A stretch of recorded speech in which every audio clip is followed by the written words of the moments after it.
Baik, Assalamualaikum warahmatullahi wabarakatuh. Perkenalkan, nama saya Nur Kumasari dari kelas B dengan NIM 2203055000009, Prodi Gizi Fakultas Ilmu Keolahragaan dan Kesehatan Universitas Negeri Makassar.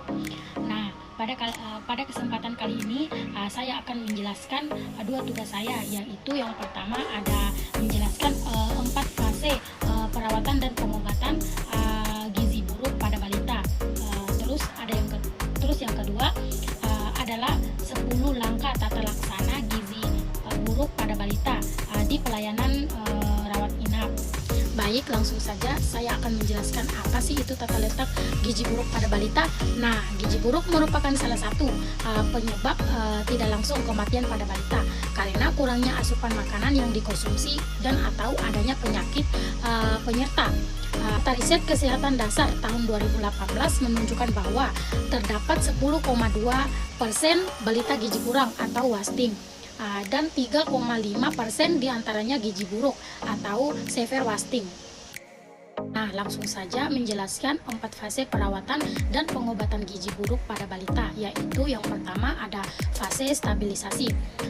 Fase stabilisasi merupakan fase awal perawatan yang umumnya berlangsung 1-2 hari, tetapi dapat berlanjut sampai 1 minggu sesuai kondisi klinik anak. Terus yang kedua ada fase transisi.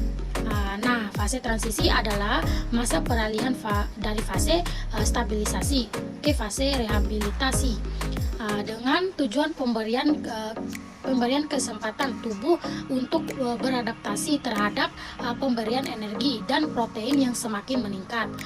Terus yang ketiga ada fase rehabilitasi. Fase ini dapat diberikan di layanan rawat jalan maupun rawat inap. Fase ini adalah fase pemberian makanan untuk tumbuh kejar. Nah, yang keempat ada fase tindak lanjut.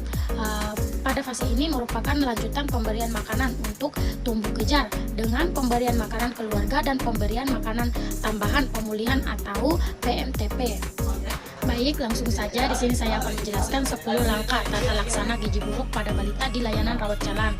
Langkah pertama ada mencegah dan mengatasi hipoglikemia.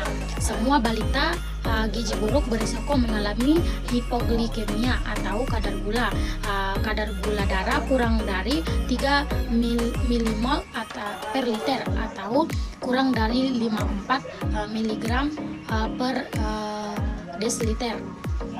Terus langkah yang kedua yaitu mencegah dan mengatasi hipotermia atau suhu aksilar kurang dari 36 derajat Celcius. Sering ditemukan pada balita gizi buruk dan jika ditemukan bersama hipoglikemia menandakan adanya infeksi berat. Lanjut, langkah yang ketiga mencegah dan mengatasi dehidrasi. Diagnosis dan derajat dehidrasi pada balita gizi buruk sulit ditegakkan secara akurat dengan tanda atau gejala klinis saja. Semua balita gizi buruk dengan diare atau penurunan jumlah urin dianggap mengalami dehidrasi. Terus langkah yang keempat memperbaiki gangguan keseimbangan elektrolit. Pada anak gizi buruk terjadi gangguan keseimbangan cairan, elektrolit dan mineral. Nah, langkah yang kelima mengobati infeksi. Balita gizi buruk seringkali menderita berbagai jenis infeksi, namun sering tidak ditemukan tanda atau gejala infeksi bakteri seperti demam. Selanjutnya langkah yang keenam memperbaiki kekurangan zat gizi mikro. Semua anak gizi buruk mengalami defisiensi vitamin dan mineral. Baik, selanjutnya langkah yang ketujuh memberikan makanan untuk fase stabilisasi dan transisi. Diberikan untuk anak gizi buruk di layanan rawat jalan. Terus ke-8 memberikan makanan untuk tumbuh kejar. Pada fase rehabilitas terjadi replesi atau pemulihan jaringan tubuh sehingga diperlukan energi dan protein yang cukup.